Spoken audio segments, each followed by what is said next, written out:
Je vais essayer de reprendre la peau du réanimateur pour faire passer deux messages.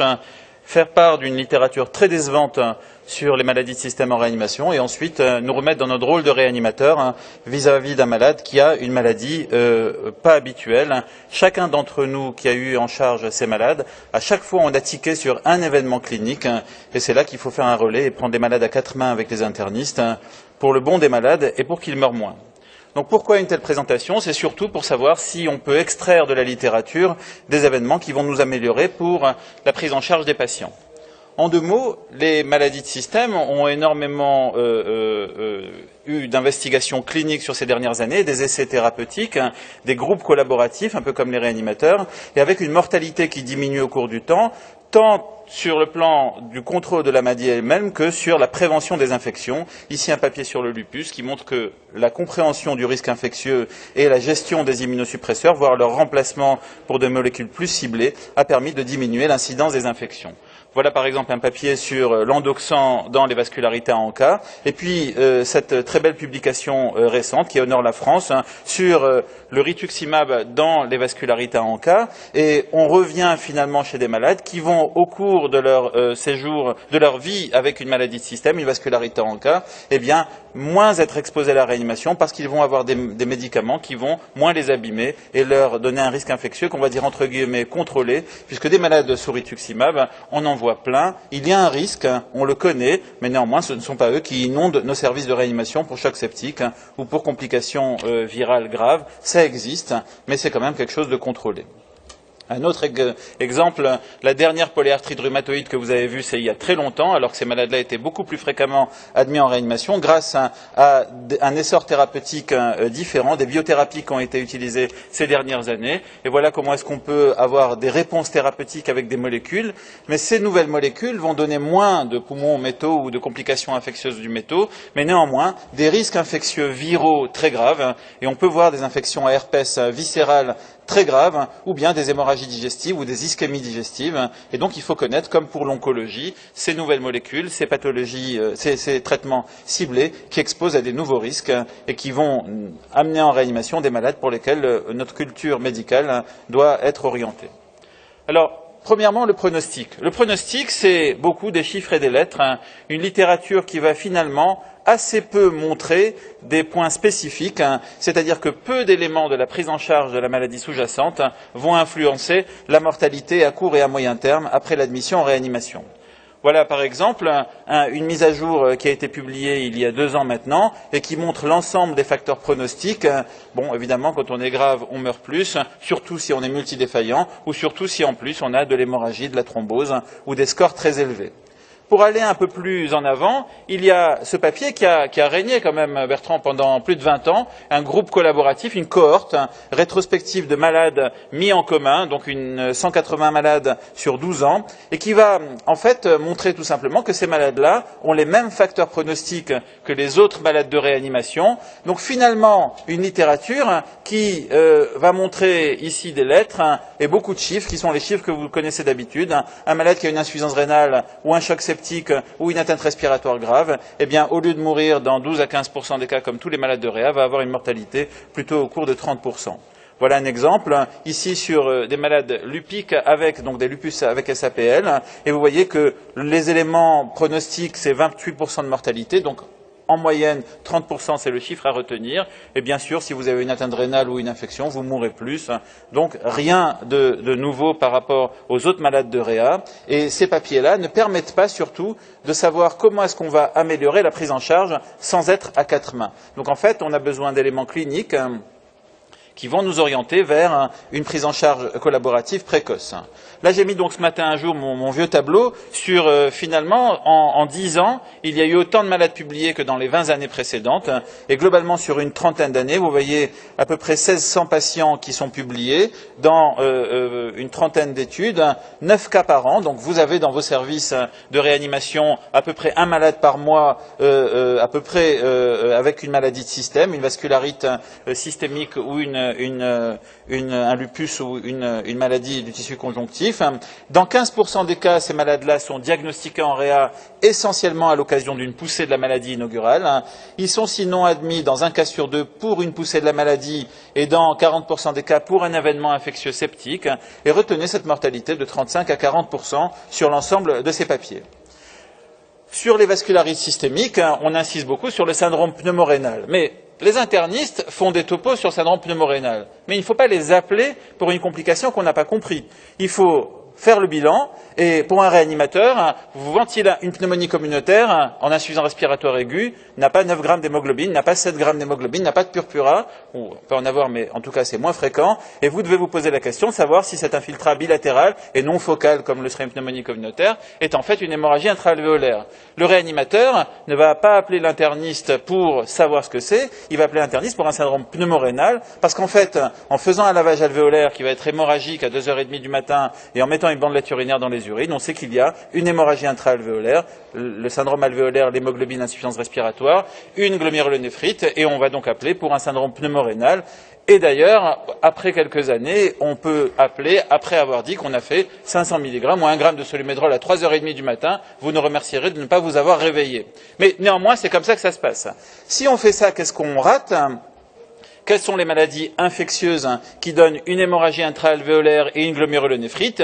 Il y en a, mais on peut en rediscuter tout à l'heure. Néanmoins, vous voyez encore ici dans un papier d'Antiès il y a quelques années sur 38 malades avec des vascularites systémiques, vous avez une très belle description de ces syndromes pneumorénaux pour l'essentiel, mais des facteurs pronostiques qui sont ceux que vous connaissez, c'est pas la peine d'insister.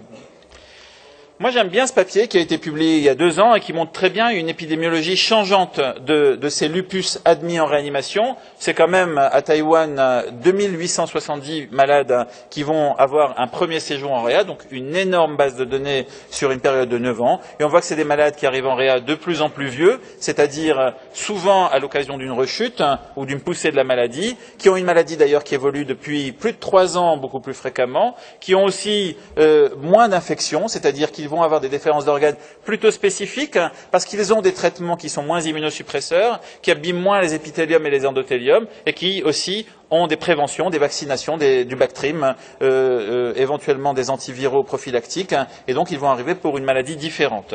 Ils ont aussi moins d'insuffisance rénale, on pourra en reparler, et puis ils ont aussi moins de mortalité. On revient sur un 30, 35, 40% de mortalité chez ces malades en réanimation. Ici, c'est une cohorte rétrospective sur une très longue période, 20 ans, à l'hôpital Saint-Louis, faite par un de nos anciens internes, et qui montre bien que dans la moitié des cas, les malades sont admis en réanimation pour une poussée de la maladie, et dans la moitié des cas, ils sont admis pour sepsis. Ce papier avait surtout renseigné sur ces éléments-là, montrant que l'intensité thérapeutique chez ces malades assez jeunes était relativement lourde, et qu'au demeurant, la mortalité à 30 jours était relativement faible, de 15%. Néanmoins, ce papier nous questionnait fondamentalement sur comment reconnaître à l'admission en réanimation les défaillances d'organes qui sont spécifiques de la maladie sous-jacente et qui donc sont associées à une poussée de la maladie, pas que de la biologie, une poussée clinique.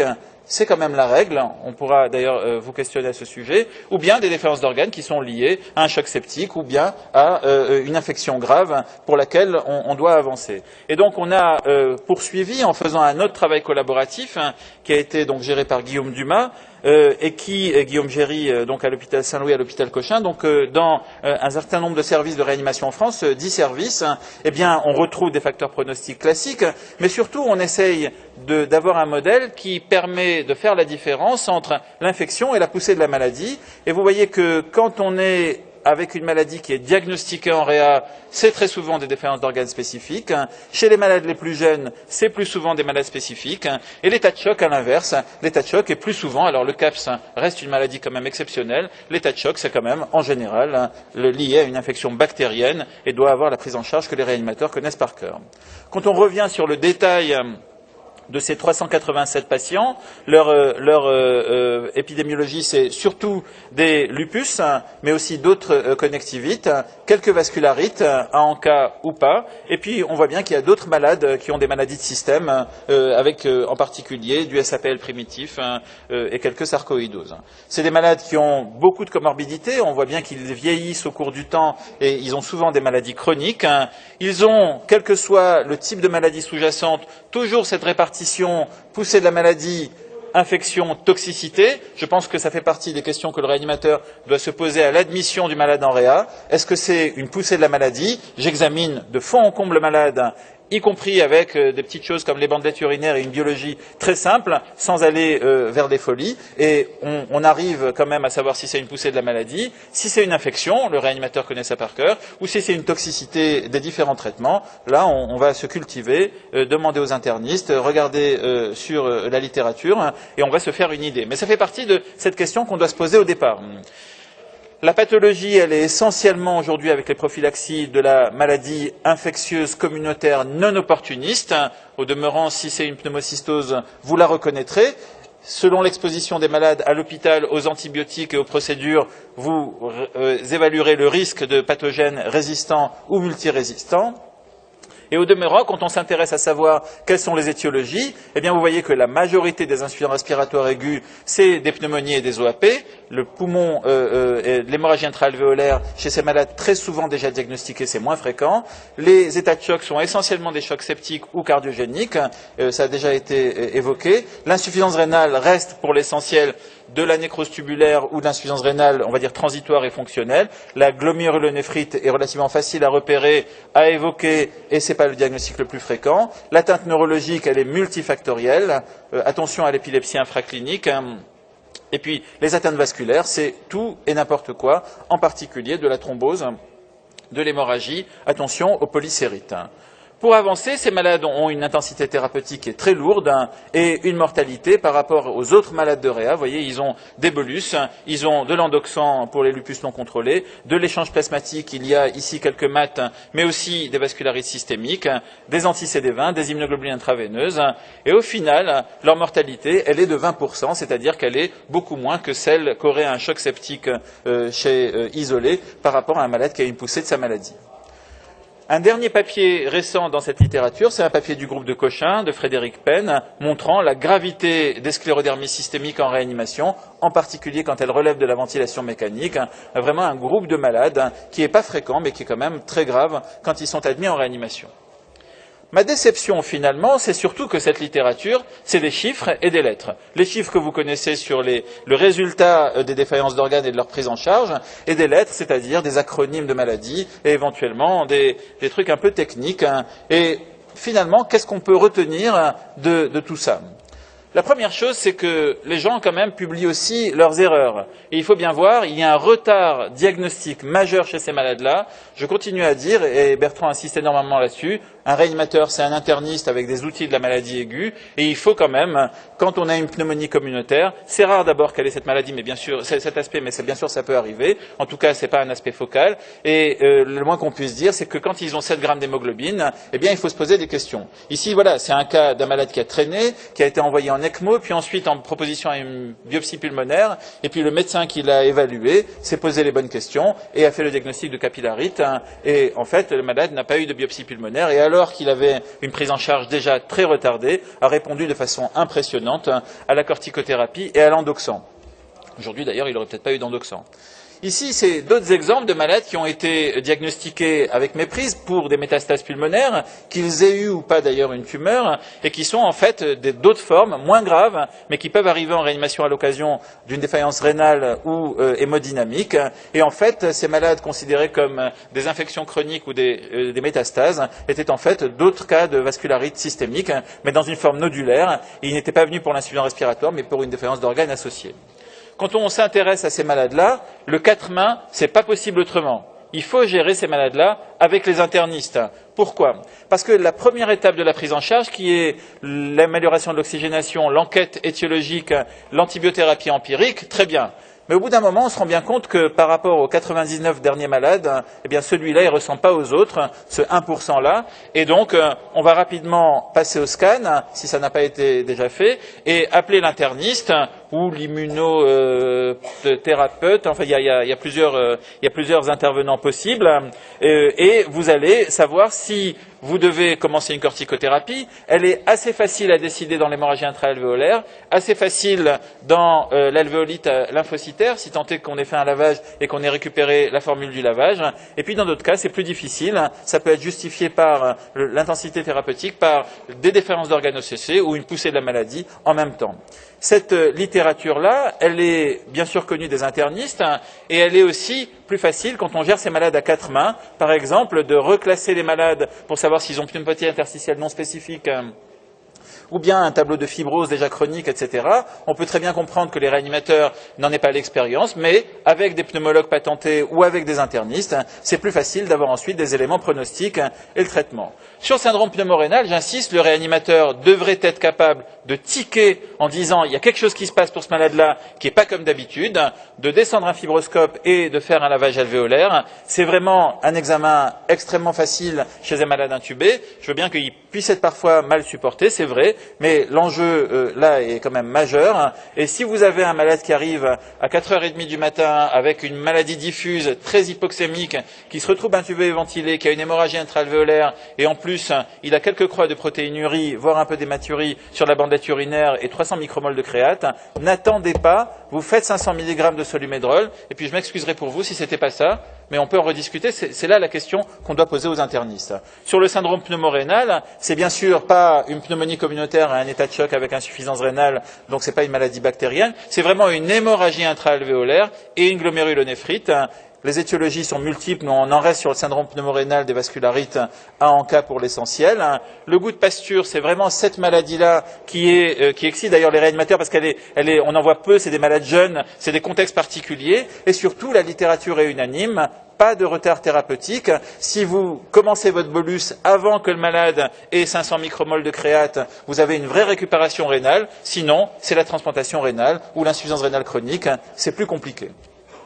Un autre exemple de ces malades qui sont quand même très souvent en réanimation, qui sont considérés comme une HTA maligne. On va banaliser l'insuffisance rénale de l'HTA maligne, mais en fait, c'est des malades qu'il faut examiner. Ils ont aussi un syndrome de Matt, avec une insuffisance rénale qui n'est pas classique, qui n'est pas celle de la néphrangiosclérose même aiguë, et qui n'ont pas les mains de tout le monde, pas la peau de tout le monde, qui sont ces crises rénales sclérodermiques. C'est de la microangiopathie thrombotique.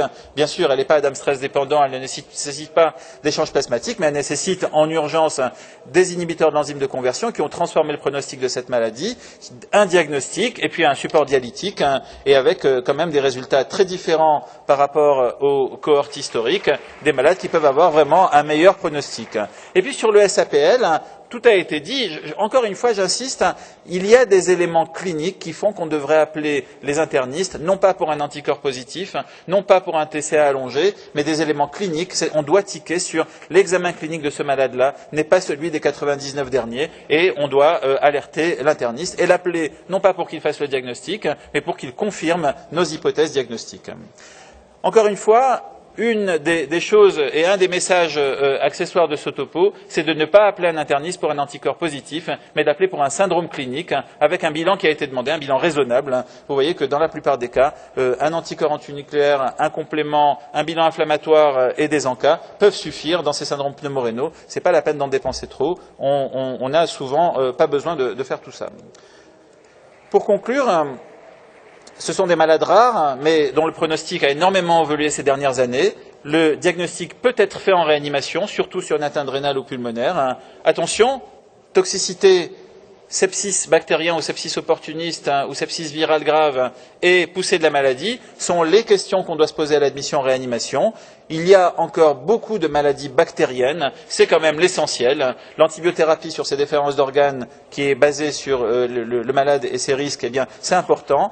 Connaître les complications des immunosuppresseurs, et puis travailler à 4 mains. On ne peut pas gérer ces malades-là tout seul.